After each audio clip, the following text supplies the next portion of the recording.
Welcome, lover. I'm the Naughtie Scribe, author, businesswoman, and your host for the next hour. This live stream is dedicated to love, sex, acceptance, and understanding the lifestyle and ultimate sensuality. Trust me, lover, the knowledge I drop will be straight, no chaser. So sit back and prepare yourself. It's about to get naughty.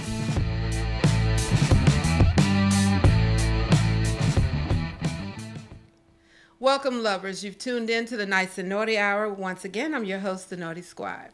Now, tonight's show is about hatred and mostly intolerance, especially with the bull that's going on today. Now, what provoked this particular topic tonight, because we've touched on this topic before, and I'm kind of sad in a way and kind of pissed that we have to do this again. But the comb-over-in-chief, you know who I'm talking about, the president. I hate using his name. I don't want to dignify him. But the comb-over-in-chief decided today to ban, in any capacity, transgendered Americans from serving in the United States Armed Forces. Now, let me be clear about this. Individuals who are in the process or who have changed their gender from woman to man to woman, who love this country and what it's supposed to stand for, and who are willing to literally put their asses on the line for that, to pick up a gun, to possibly lose their lives for a country, a principle, an aspiration that we're supposed to exemplify for the world. These motherfuckers are not good enough to serve in the United States Armed Forces. But the president of Russia, who fucking helped him get in office by attacking us cyberly and interfering with our election, well, that bastard, he's gospel. Only in America, honey. Only in America. With that, let's go to the clip. President Trump making military policy via Twitter. Today, suddenly announcing the United States government will not accept or allow transgender individuals to serve in any capacity in the U.S. military, sparking instant criticism from Democrats and Republicans. I believe that is an awful decision. I served on active duty in the military, and I can tell you, we don't care about gender orientation or identity or who you love. Senator John McCain, chairman of the Senate Armed Services Committee, also saying there is no reason to force service members who are able to fight, train, and deploy to leave the military regardless of their gender identity. But some lawmakers agree with the decision, citing Trump's reasoning that the military cannot be burdened with the tremendous medical costs and disruption that transgender in the military would entail. We need to spend every defense dollar where we need to, and this has been a real concern. A 2016 RAND study concluded gender transition healthcare coverage for transgender military members would increase the Defense Department's healthcare costs by as much as $8.4 million, a tiny fraction of the Pentagon's overall $49.3 billion healthcare expenditures. This isn't just about healthcare. This, according to Donald Trump's tweets, is about not allowing transgender people to serve at all. That same RAND study put the number of transgender service members at between 13 and 6,600. Two unanswered questions. Under President Trump's ban, will those already serving be forced out? And what about Defense Secretary James Mattis, who just last month ordered a 6-month delay so DOD could study the issue further? The Pentagon will not say if Mattis agreed with the sudden Trump announcement. The decision is based on a military decision. It's not meant to be anything more than that. As you can see, lovers, you don't have to take it from me. You can take it from the comb-over-in-chief's own fingers on Twitter, because I'm sure he's confusing it with another small digit. But I digress. But here's the cynical part about why he actually did this. And it really pissed me off because I was online, I'm monitoring my social media and other news groups, and I'm seeing evangelical groups hooping and hollering and, yeah, told you the president got our back. No, he doesn't. He was never actually going to do this. It never even occurred to him to pull this bull. What actually happened was there was a defense budget. Yes, I'm getting a little wonky right now, but there was a defense budget in which there was a clause in it that Obama had initiated saying that transgendered medical procedures and expenses with their procedures would be paid for by the Pentagon. Now, why was that something that Obama would have done? Easy, because the Pentagon, believe it or not, is already covering Viagra. Okay, so if you can cover Viagra for certain members, you can't then turn around and say, for this group, we don't want to touch them. We don't want to provide them medical care. The military is a unit. It means if you do it for one, you have to do it for all. So the medical costs of people who are transgendered or in the process of changing their gender was supposed to be covered just like any other military personnel's medical expenses. There were a bunch of assholes in Congress, yes, Republican conservatives, ultra conservatives, who probably got 50 or 60 mistresses, but I digress. They decided that they were not going to pass the budget bill that included money for the wall. You know, the wall that Mexico is supposed to pay for, but somehow our tax dollars are actually going to pay for it, and he'll get around to getting the money from Mexico when he can. Congressmen decided that if medical costs for transgenders, oh my gosh, was going to be covered in the defense bill, you know, especially because they are defending us, if that wasn't pulled, then they weren't going to support the bill, and then Trump would have another loss in his column. He should be used to it by now. Well, instead of just saying, okay, look, we're not going to cover the medical costs from transgenders right now, we'll look at this later, he decided to go whole hog and say, you know what? We're not going to allow transgendered individuals to serve in any capacity. His tweet is up, darling. That's why I put it up there for you to see it. He said that transgenders cannot serve in any capacity in the United States military at all.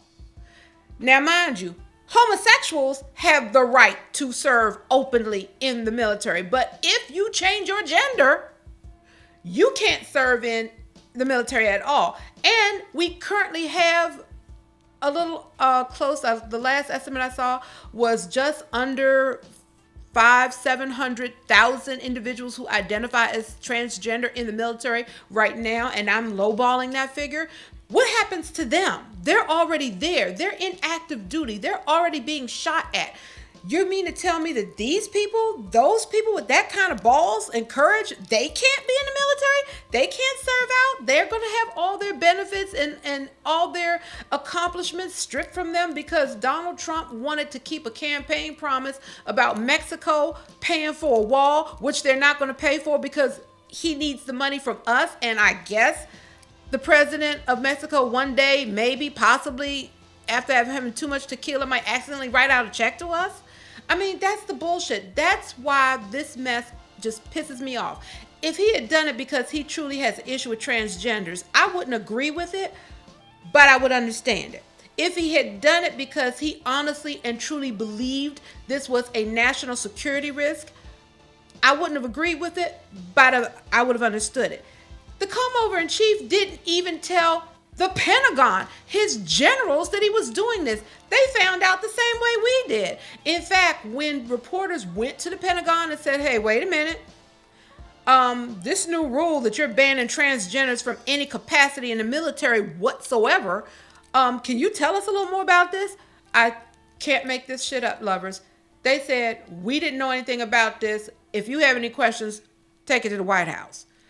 In the meantime, the Come-Over-in-Chief is saying, well, after consultation with my generals and military experts, I came to the decision that transgenders are just too disruptive to the cohesiveness of the military. You know, somebody had to teach him what cohesive means, right? Okay. Lying through his teeth again, and someone who supposedly loves the military so much is using them to foster hatred, fear, and ignorance. Basically, he is promoting intolerance for the very people whose job it is to go out there and literally risk their asses to protect our right to be and our right to have certain freedoms. They believe in it so much that they're literally willing to put themselves on the line. And now all of a sudden they're just cannon fodder, because if Donald Trump doesn't get a win, doesn't get a law or bill signed, he really is a failure. And even some of his core supporters might start looking at him with buyer's remorse. But that's what led me to this topic tonight, because again, as I was watching my social media and other news channels and stations, because you know I do a lot of research before I come on, I could not believe the people who are supporting this bigoted, intolerant, hateful act. It just really blows my mind. And the part that scares me is how many people with permanent tans were hooping and hollering too. Don't forget, lovers, it wasn't that long ago where African Americans were considered unqualified by nature to serve in the military. We couldn't be trusted. We couldn't be trained. We were supposedly not really loyal. We might turn our guns on our white superiors, which is one of the reasons why for many years, when we were finally admitted into the military, especially the Army, they had a colored corps, meaning we were separate and still not equal. Okay, that it wasn't past history. That was within our lifetimes, lovers. Some of my family members lived in the segregated South. So please understand that when I see people who look like me hooping and hollering for this bigoted stuff, I wonder how well you remember your history. It wasn't that long ago, lovers. If you don't remember, check it out. Latinos are serving in our military. Our Hispanic brothers and sisters are risking their asses for us, and yet their citizenship is being questioned and threatened. So once again, if you go for the Native Americans, then you go for the African Americans, then you go for the Latin Americans, then you go for the gay Americans and the transgender Americans, paraphrasing, but at some point, lovers, they get to your ass. And there won't be anybody to catch your back, because those of us who could have are long gone. So remember, hatred doesn't really need a principle. It just needs a target. And we're going to talk about that a little more after we take one quick break.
Welcome back, lovers. I'm the Naughty Scribe, and once again, you've tuned into the Nyce and Naughtie Hour.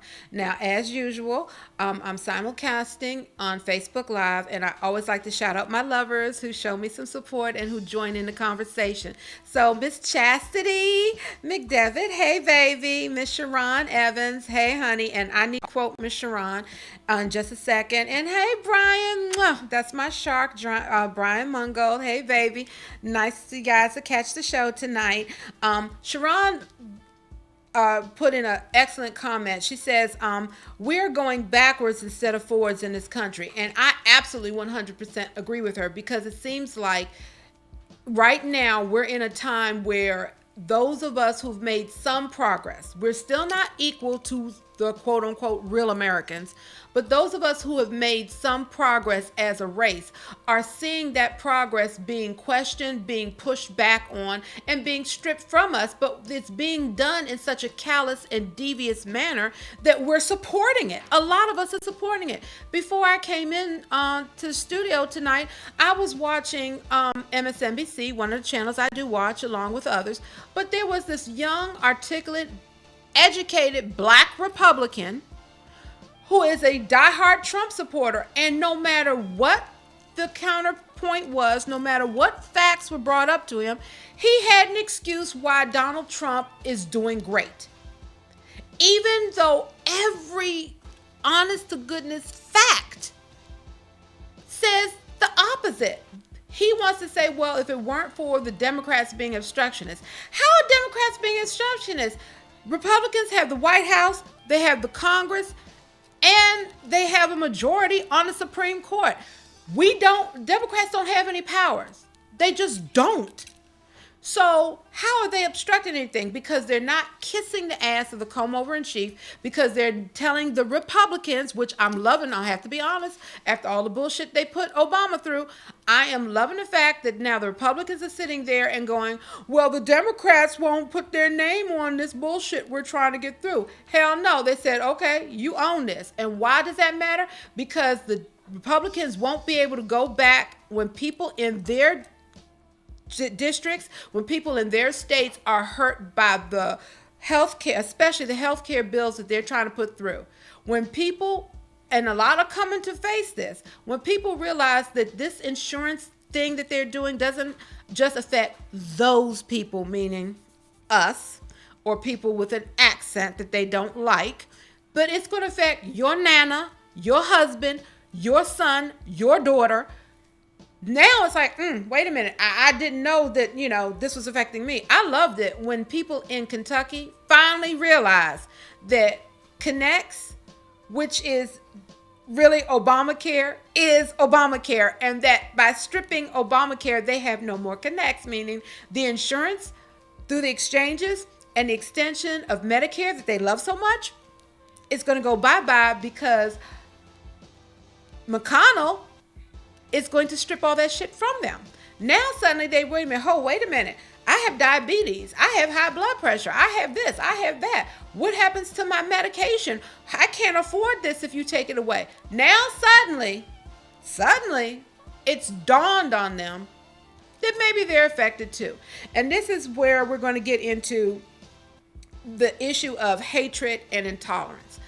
A lot of individuals opposed health care for all Americans, not because they didn't agree with the principle, because in fact, it really did start off as a Republican, a conservative agenda that was first thought up by the Heritage Foundation, a right-wing think tank, and then implemented by Mitt Romney, a Republican governor at the time. So this was not some liberal Democratic, money grabbing, give it to the people who don't deserve it handout. This was all on the Republican side, the GOP, the conservative side from the beginning. In fact, they are the ones that brought up the idea of a single payer. It wasn't the Democrats, it wasn't the liberals. But the second a black man by the name of Barack Obama says, you know what, I like this, I agree with this, let's put this into practice. The very congressman, the very senator, and they'd have tapes of it, all you have to do is Google it, who were all gun-ho for it when they wanted to get it through when George Bush was in office, can't stand it when it was Obama. And for the last 7-8 years, all they have done is say, we got to repeal and replace. We got to repeal and replace. I love the analogy one newscaster brought up. He said, they're like the dog that finally caught the car. You've been chasing it. It's a lot of fun. You're making a lot of noise. You're really jazzed up and you got everybody rooting for you. Yeah, do it. Catch it. Okay, but now that you got the car, what the hell are you going to do with it? And that's the part. You see, they were so busy prostituting people's fears, their ignorance, and their jealousy, because it does boil down to jealousy too, and we're going to talk about the difference between jealousy and envy in a moment. But so many people were so outraged. Well, I have to pay so-and-so for my health care. Why should these people get a subsidy and basically get it for free? Jealousy. Why would we have a government one-payer system for healthcare? Why should everybody get healthcare? Because sooner or later, all of us are going to pay for it. It's called the emergency room. And when enough people go to the emergency room, hospitals jack up their fees to pay for the people who couldn't pay for it. That jacks up the insurance rates. And who pays the insurance rates? We do. So here's a news flash for you, Bubba. If I have to go to the emergency room to get care because I can't pay for it, I promise you, within the year, you're going to be paying for it one way or the other. So why not allow me to get some health care, give me a subsidy so that me and my children can go to the doctor and have some stuff looked at that won't cost you $1 million to treat 10 years down the line, 2 years down the line, because I couldn't afford to go and get preventive care. Fear. If somebody is getting something, that means you're going to be taking something from me, and we can't have that. This is what causes intolerance. And I wanted to bring up the healthcare issue for that very reason, because again, you have individuals who right now, to this day, hate the idea of Obamacare. But the second you tell them that it's your local insurance under another name, oh, no, I don't want you to touch that. I just hate this. The intolerance and the hatred, because you're thinking someone else might be helped and you don't think it's fair. You'd rather see someone on the street dying and bleeding than do, quote unquote, the Christian thing, the humane thing, because you don't feel that these individuals deserve it. Okay. My lovers who are watching on Facebook Live, it happened again. The phone overheated and it dropped. So you know what to do. Come to Listen Vision Live, www.listenvisionlive.com. Catch the rest of the show. And of course, you know, I'm going to be posting the updates soon. Okay, so I do have to apologize to my lovers. The phone went out again. Okay, so that being said, let's really delve into some of the main causes, and we kind of touched on it, of hatred and ignorance. First, there's fear. Fear that by doing one thing or helping someone else, it's taking away from you in some way. Even if you can't identify what way that's supposed to be, whether it's actually something being taken from you or not, it's just a perception. If you're giving something to this person, you must be taking it away from someone else. And if you're taking it away from someone else, you're most likely taking it away from people who deserve it more, and you're giving it to people who deserve it less. That's the mentality. So there's a fear that if I help someone else, I am not helping people who deserve it. And politicians have been beating that drum for decades. Then there is ignorance. People hold on fast to beliefs, especially beliefs that fit their narrative. For instance, there are individuals who honestly believe that African Americans and Hispanics commit more crimes than any other group in this country. Even though year after year after year, the Justice Department, whose job it is to chronicle crimes and to keep a record of the rate of crime, whether it's increasing, decreasing, the types of crimes, what areas they're affecting most, the Justice Department has shown that there's only a 5% difference in the rate of crimes that African Americans commit as opposed to the rate of crimes white Americans commit. Basically, it means if you got a pulse, you can be a potential criminal. Shit happens. There is no one race that's more prone to being a criminal than another. But it doesn't matter. If you talk to certain individuals, they will tell you that African Americans, that Latinos, that quote unquote, those terrorists, those Muslims, are more prone to do illegal stuff or more prone to commit crimes than, true Americans. Which I always find interesting, that true Americans always seem to fit one group and the rest of us are potential predators. Just saying, you gotta check yourself. The other part is jealousy. Now, there's a difference, lovers, between jealousy and envy. Envy is when you want something that someone else has, like you covet someone else's wife or husband, or you wish you had that car that they have so much that you obsess over it, or that you wish you could have a live stream show and you really, really are just envious. You really wish that you could be like that fluffy chick that's got the nerve to be in front of the camera right now. Okay. So that's envy. You really want something that someone else has to a point that it can be obsessive or distracting.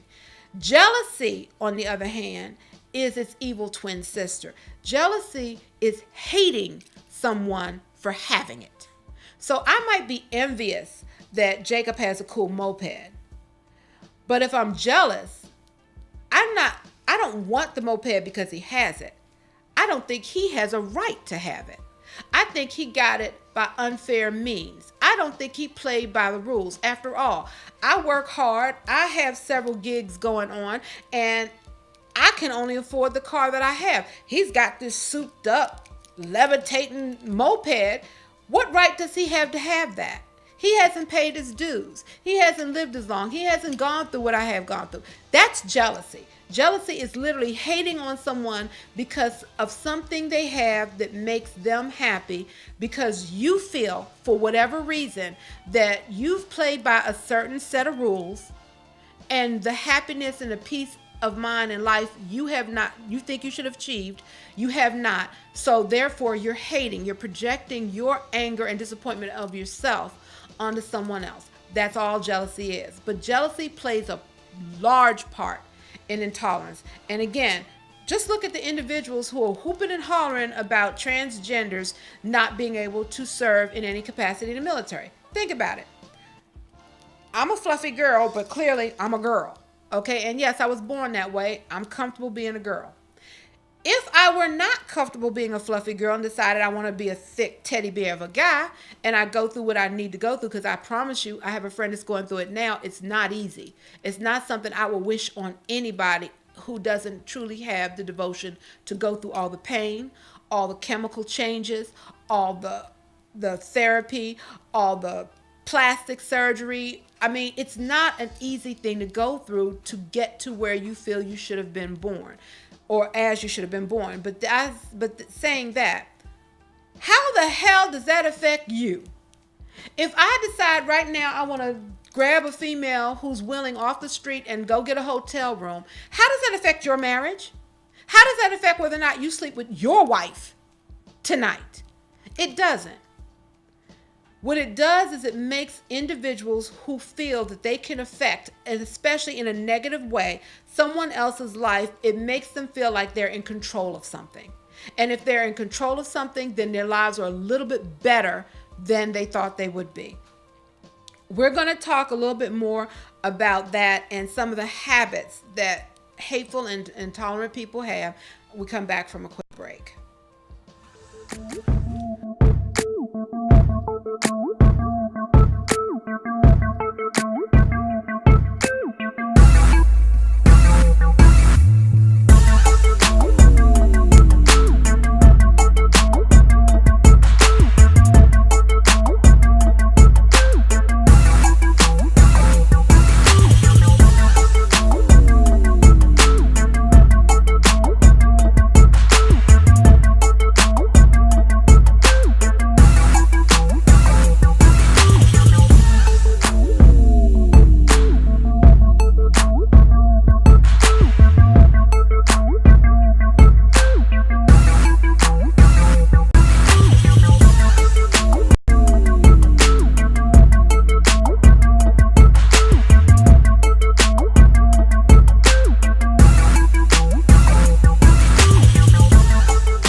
Welcome, lovers. You've returned to the Nyce and Naughtie Hour. I'm your hostess, the Naughty Scribe.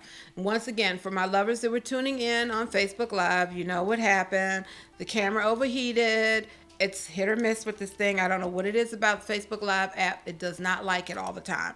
And yeah, it just overheated and shut down. So I do apologize. I will be putting up snippets on the site for anything that you missed. So to my lovers that I shouted out, I'm so sorry. Come to listenvisionlive.com like you're supposed to and see all the nice little stuff we have in the background. Okay, so tonight's show is about hatred and intolerance. Can we change? Do we want to?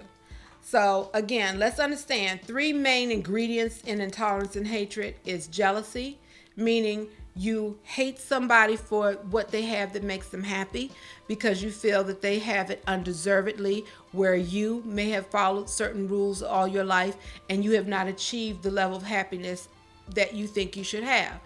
The next ingredient is ignorance, a firm belief in something that largely can be proven false, but you believe and hold to it so tightly because it fits the narrative you've already accepted as gospel.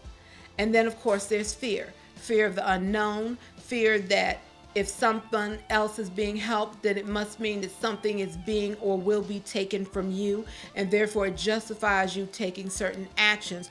Whether your fears are based in fact or not doesn't matter. You feel that you have a right to do certain things because of what you perceive may happen, and it's all out of fear. It's not based in fact at all. Those are the ingredients to create hatred and intolerance. Now, how can you be on the lookout for individuals? Because you can say, just because you disagree with someone doesn't make you ignorant, hateful, fearful, intolerant. And you're absolutely right. I disagree with people I love all the time. I love them. I don't think of them as ignorant or bigoted or intolerant at all.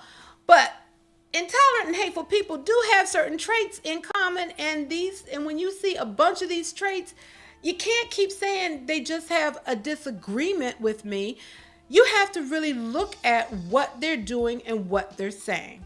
For instance, the first thing is that they are often fanatical. They believe in something so deeply, there is no wiggle room in their interpretation whatsoever, and you can't correct them. Again, some of these Trump supporters, he said that we're going to build a wall and Mexico is going to pay for it. He said that.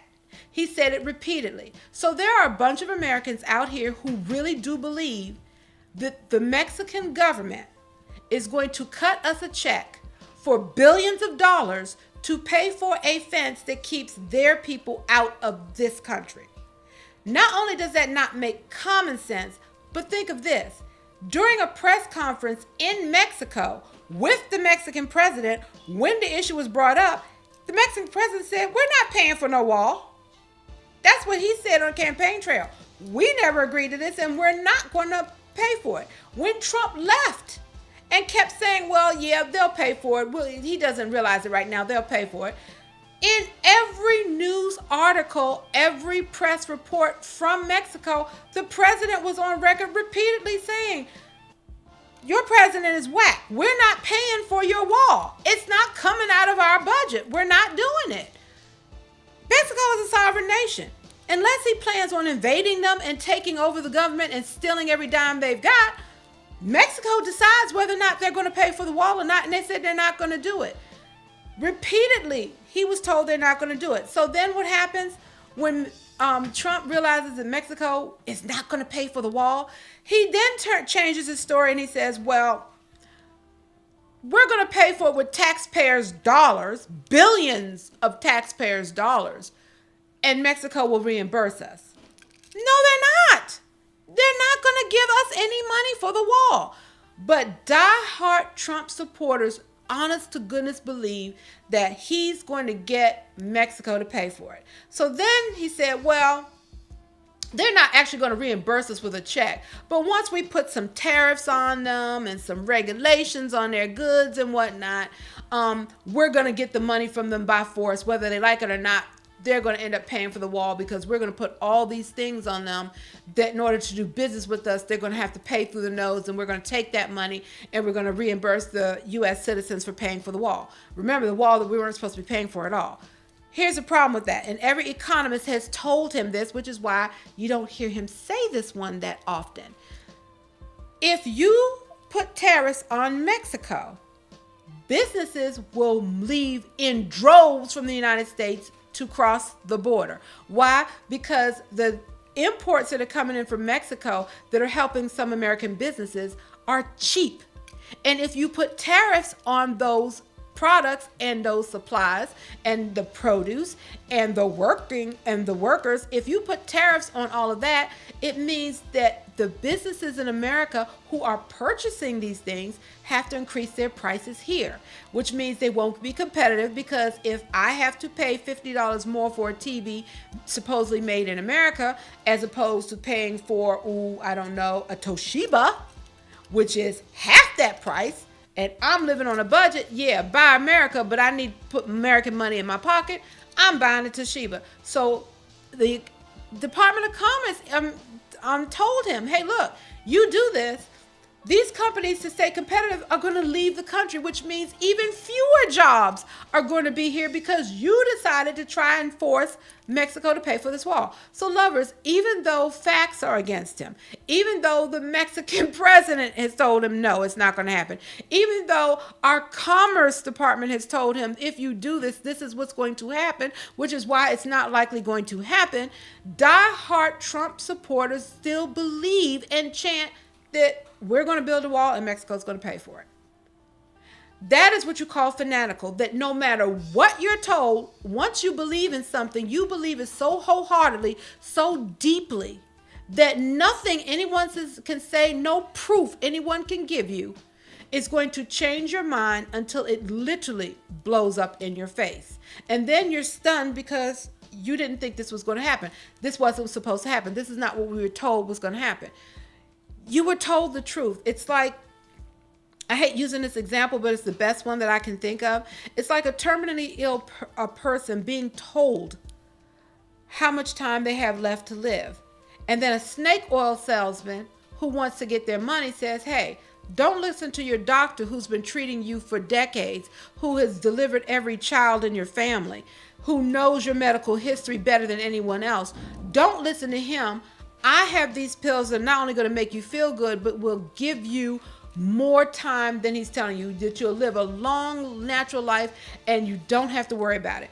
You want to believe him so badly that even when you're coughing up blood, even when you have bloody stools, even when you're strapped to an oxygen tent, you still keep taking these pills because you believe if you take them long enough, if you take more of them, if you keep doing it, eventually what you believed in will come to pass.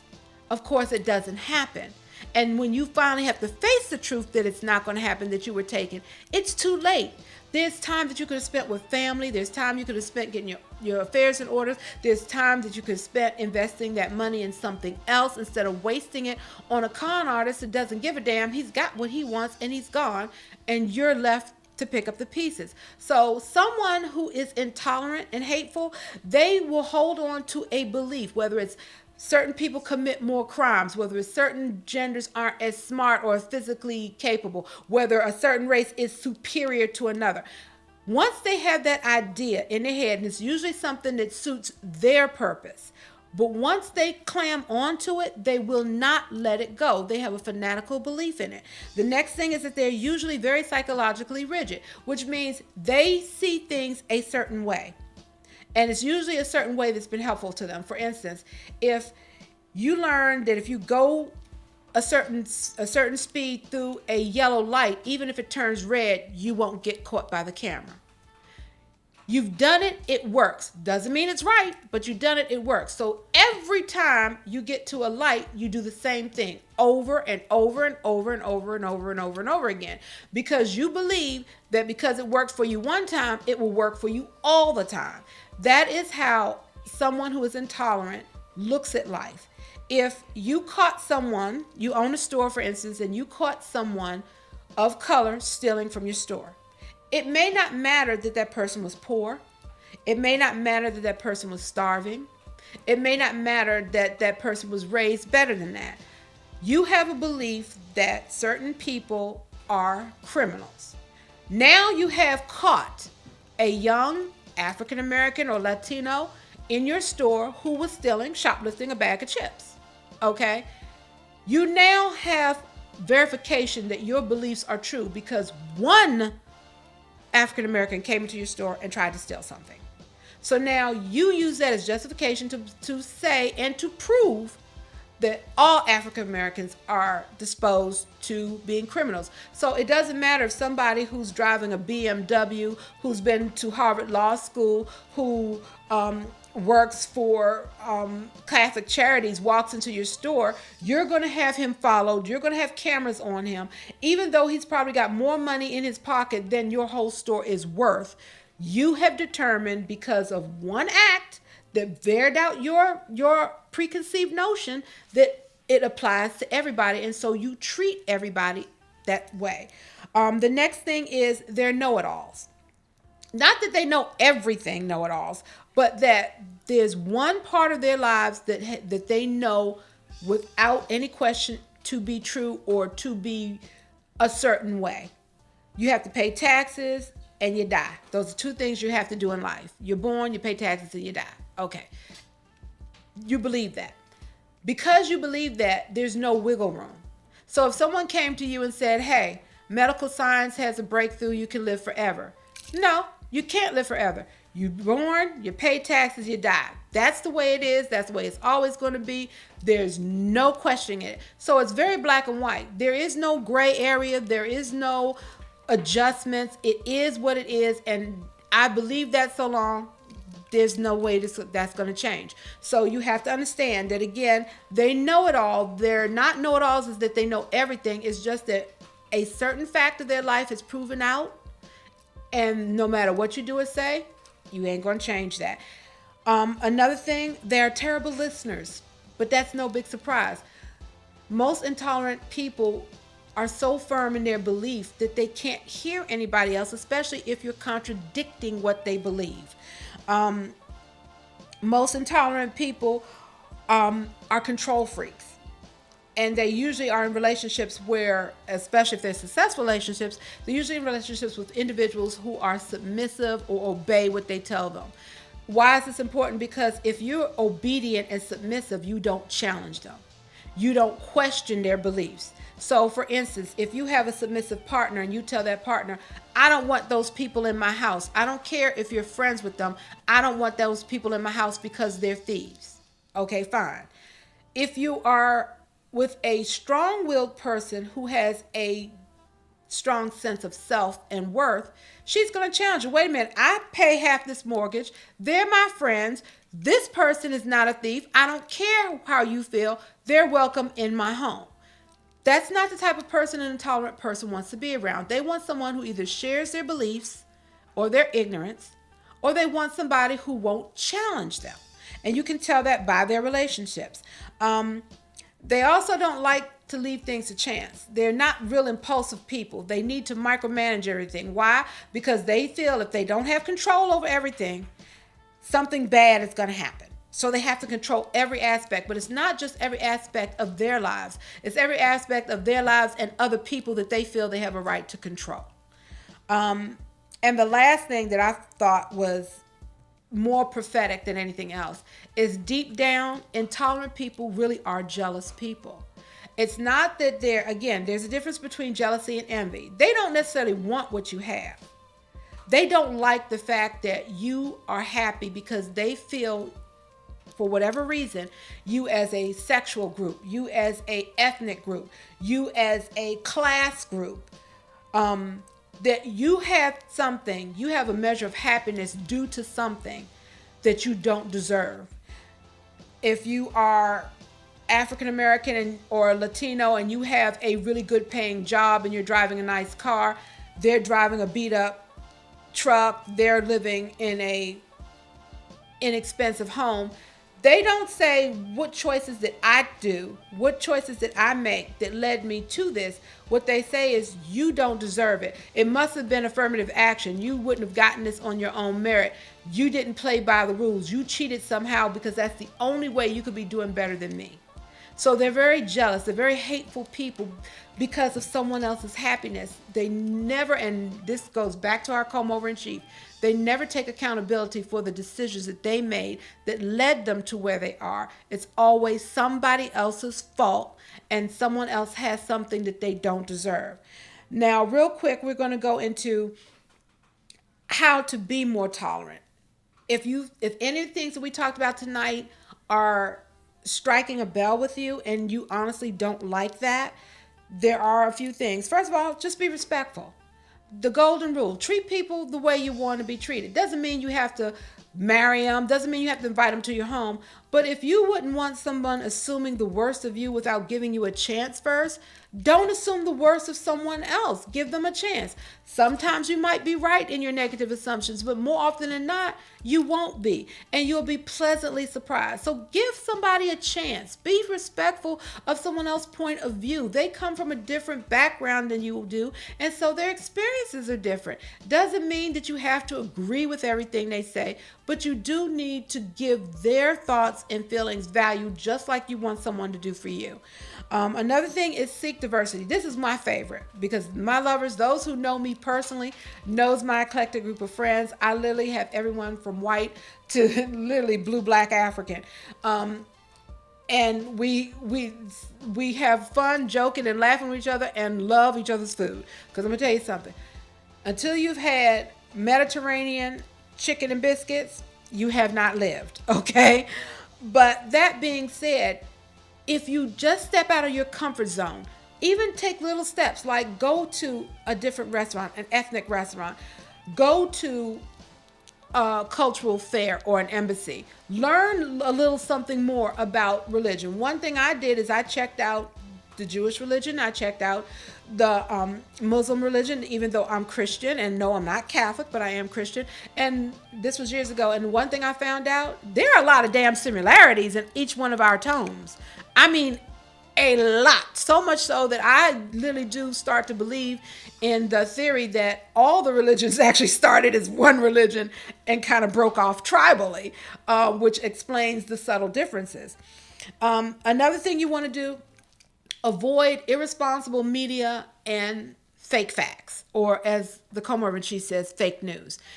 And there's an easy way to do that. This is the easiest one and to resolve, and the one least likely to be resolved.